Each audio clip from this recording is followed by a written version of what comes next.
Next topic is importance of lakes. In countries where lakes are found in abundance, that means there have so many lakes like Finland, Sweden, Canada, USA, there have, and East African countries, lakes together with other inland waterways play a dominant role in the human, economic, social and cultural life of the people. So it's play very important role in the human and economic and social cultural life of the people.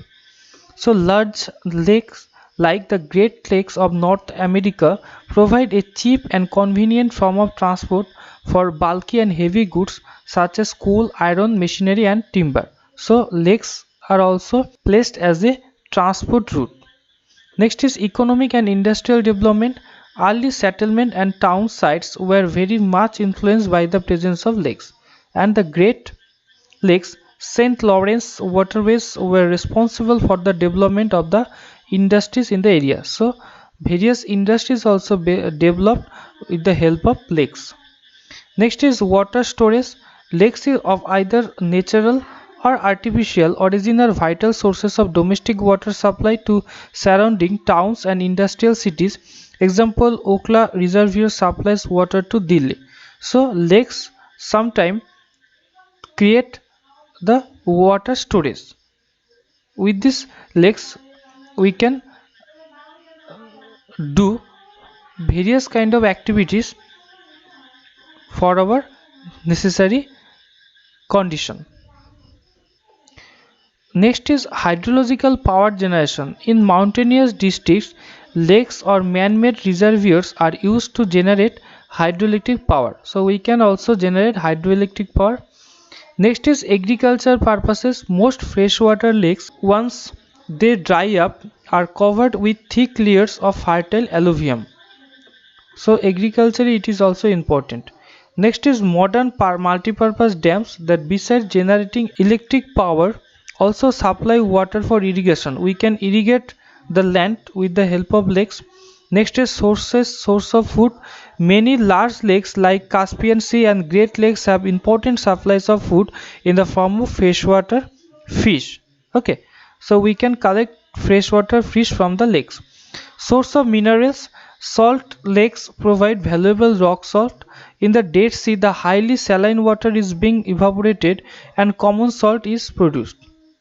Next is control the river flow. The lakes help to control the flow of water in the river. So this sometime the lakes can be control the flood or river flow.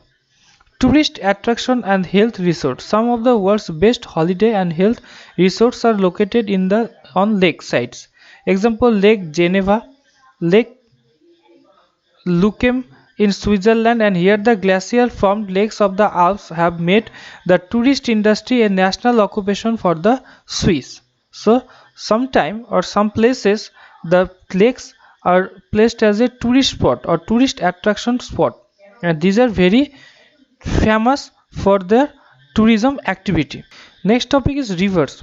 A river is a body of water that flows downhill in a channel, usually towards the ocean.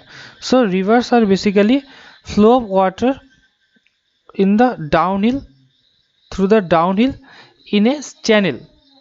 Okay, and usually they last met with oceans. When rain falls, part of it seeps into the ground and some of it is evaporated back into atmosphere and the rest runs off as rivulets, streams and tributaries of river that flow down to the sea. So when rainfall is occurred, that all the rainfall waters they collect in a certain place and they create the path of the water flow and they create a river like structure. The source of a river may be a spring, a lake, or an upland region where precipitation is heaviest and where there is a slope down which the runoff can flow. So if where precipitation is the amount of precipitation is high, there easily rivers are formed, and where the slope is very steep in nature, they are also easily rain water or the rivers are formed.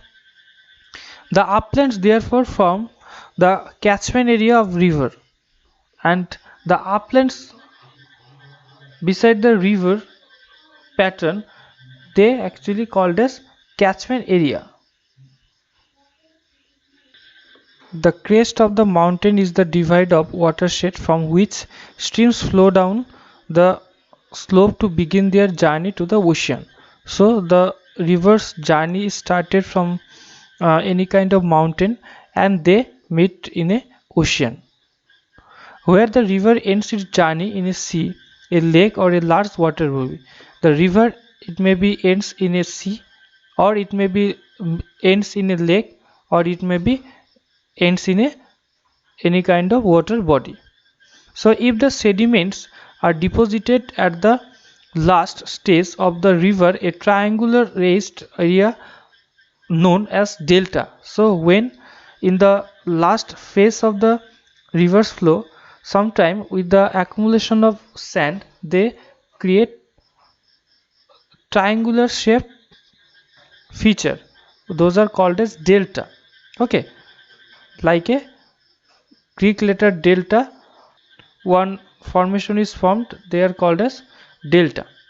And the river splits up into numerous channels known as distributaries, and when one river is distributed as a numerous channel, there these thin channels are called as distributary of the main river. Where the rock is hard, the river flows swiftly without carrying silt and flows straight into the sea.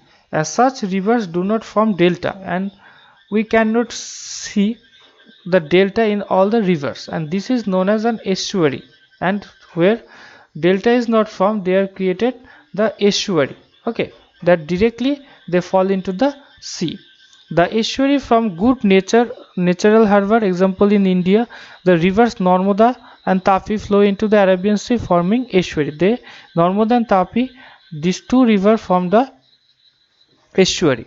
The rivers that have started in high mountain from melting ice and snow are called snow-fed rivers. So those rivers carried the water through the year. They are basically snow-fed river. Okay, and they are usually perennial in nature. That means all time they have water. They store the water. They carry the water. So perennial rivers are those rivers that exhibit a continuous flow of water throughout the year. Okay, except during extreme drought. Except extreme drought, throughout the year they carry the water. And perennial rivers are also known as permanent river. That's what they are called as permanent rivers. And perennial rivers are very important as they tend to support the activities dependent on the river throughout the year, and they are of great importance of human, plant and animal, and they are also used for irrigation and generation of hydroelectricity. What are the characteristics? Every river is different, and however common characteristics of the river are as follows. First one is the river source, also called headwater. Okay, so the source of river is called as headwater. Is the beginning of the river, often located in the mountains. The sources may be fed by snow melt, glacial melt, or by runoff rain. Okay, so the source may be fed by snow melt. Okay, it may be originated from the snow or ice, or from a glacier. Perennial rivers are very important as they tend to support the activities depend on the river throughout the year. And non-perennial or periodic river are those rivers that do not have a constant flow throughout the river. And another is non-perennial river, that means those rivers are those rivers that do not have a constant flow throughout the year, and this mainly consists of those rivers which flow only during the rainy season, and basically these are situated or located, and basically they show their path in the rainy season. These non-perennial rivers are found in arid climate where evaporation tend to be greater than precipitation. So we can see these kinds of non-perennial river in the arid region, like in arid region climates where evaporation tends to be greater than precipitation, and in the arid region there evaporation is higher than the precipitation. That's where the water is very less in this area's river.